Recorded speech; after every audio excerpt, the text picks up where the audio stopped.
रामकृष्ण हरी. ओम नमः शिवाय.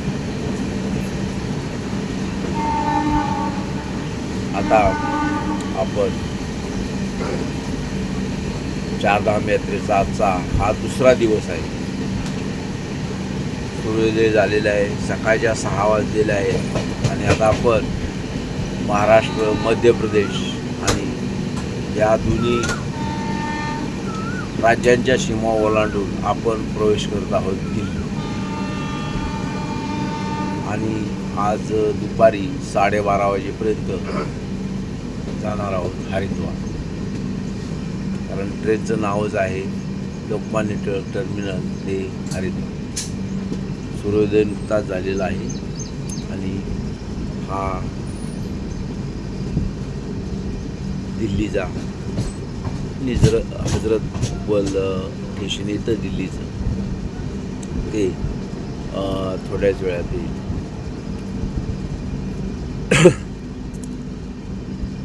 अजून तर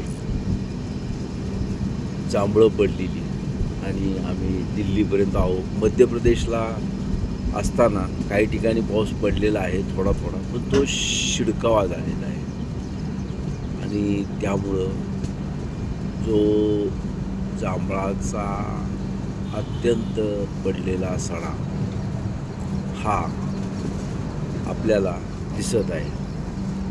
आता ट्रेन स्लो होत आहे कारण पुढं साईडला ट्रॅकिंग घेऊन ते लागत आहे. ब्रिटिशांच्या काळात दिल्लीनं अधिग्रहित केलेली जागा आणि त्याच्यावर झालेलं एन्क्रॉचमेंट आपण बघत आहात. आत्ता सेंट्रल गव्हर्नमेंटला एक या रेल्वे प्रशासनाला सुबुद्धी सुचली की त्याला कंपाऊंड करावं. आता बऱ्याच ठिकाणी तुम्हाला नवीन कंपाऊंड करत आहेत. एन्क्रॉचमेंट झालेलं आहे आणि ते काढलेलं आहे त्यांनी, कारण ते बी पुन्हा कोर्ट ऑर्डर नसतील, त्यामुळे ते पुन्हा आणखीन एक्सटेन्शन होणार. कारण कोणताही सरकारी प्रकल्प राबवायचा असला तर शासनाची जागा लागते. यशवंतराव चव्हाण हे दूरदृष्टी नेते होते. का होते? कारण पश्चिम महाराष्ट्र व्हर्सेस कोकण व्हर्सेस मराठवाडा हे 3 डिव्हिजन केले तर यशवंतराव चव्हाणची बकर आहे, त्यामध्ये सुद्धा हाच किस्सा गर्तवला आहे. त्या टायमाला बकरमध्ये लिहिलं होतं की ज्या टायमाला महाराष्ट्रामध्ये 7/12 झाले त्या टायमाला पश्चिम महाराष्ट्रामध्ये सरकारी जमीन ही जवळजवळ 30% वरती गेली, 70% शेतकऱ्याच्या नावी निघाली. सांगण्याचं प्रपोजल एकच आहे, कोकणात इंडस्ट्री का येत नाही? अहो साधा विचार करा, जो कोकणातून जाणारा गोव्याचा हायवे तो का लांबला? ह्याची मेन कारणं हीच आहेत की त्या टायमाला गोव्यातील कोकणातील लोकांना सुद्धा हा मेसेज गेला होता. पण एक म्हणतात ना, आले देवाची या मना तिथे कोणाचे चालना. 1/7/12 कोकणातला काढला तर त्याच्यावर जवळजवळ 70-80 नावं निघतात. आणि तो जर आत्ता पश्चिम महाराष्ट्रातला 7/12 काढला तर किती नावं निघतात? 2 या 3. असो, त्या टायमाची चूक कोकणाला नडली आणि ती कुणी नडली हे कोकणवासियांना पक्कं माहीत आहे. कारण आमचे बरेच कोकणचे मित्र आहेत, तर ते म्हणतात तुमच्याकडचे तहसीलदार कार्यालयातला लयच हे होतं. अरे म्हटलं चुका केल्या कुणी ते तुम्हालाही माहीत आहे, नावं घेणं चुकीचं असतं, सामंजस्यानं कळतं. असो, आता ट्रेन थांबलेली आहे आणि थोडक्यात विवेचन केले कोकणाचं वर्सेस पश्चिम महाराष्ट्र. म्हणतात कोकणात इंडस्ट्री काय येत नाही, कारणं हीच आहेत. आता मग ते अधिग्रहण वगैरे करून येत आहेत. आणि यशवंतराव चव्हाण हे दूरदृष्टी नेते होते, तसे शरद पवार सुद्धा दूरदृष्टी नेते होते. काही डिसिजन चुकतात, लोक ओरडतात त्यांच्या नावानं चालायचं, हा पॉलिटिक्सचा भाग आहे, कारण ते माझे गुरु आहे. त्यांनी जर संकरित बियाणं, आज आपण जे भारत देशाला सुजलाम सुफलाम बघतो, त्या टायमाला ते कृषी मंत्री होते शरद पवार देशाचे. त्या टायमाला त्यांनी संकरित वाण आणलं, म्हणून तर आज देश तरला आहे अन्नधान्याच्या बाबतीत. भले त्याचे साईड इफेक्ट आहेत, त्या टायमाला त्यांनाही माहीत होते, त्यांनाही साईड इफेक्ट झाला, तो त्यांचा भाग वेगळा आला. तर काही डिसिजन ही अशी घेतलेली असतात.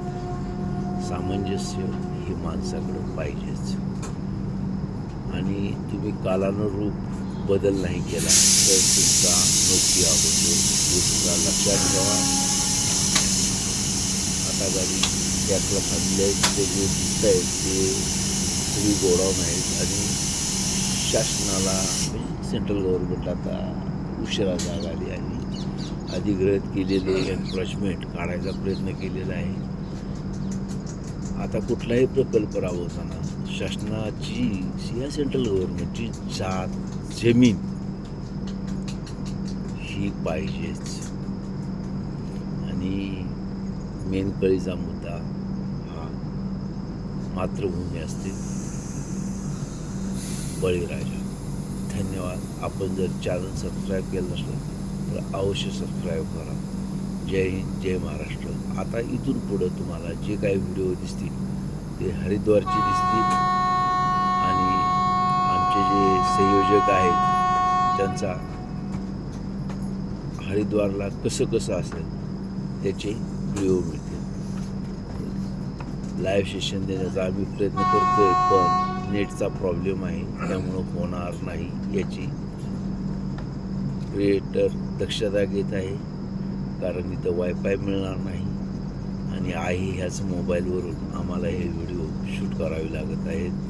मोठ्या कॅमेऱ्याचा प्रयत्न करतोय, पण तो सक्सेस झाला, अत्युत्तम. पाहूया पुढील व्हिडिओमध्ये मुलाखत संयोजकाची. धन्यवाद. जय हिंद, जय महाराष्ट्र.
धन्यवाद.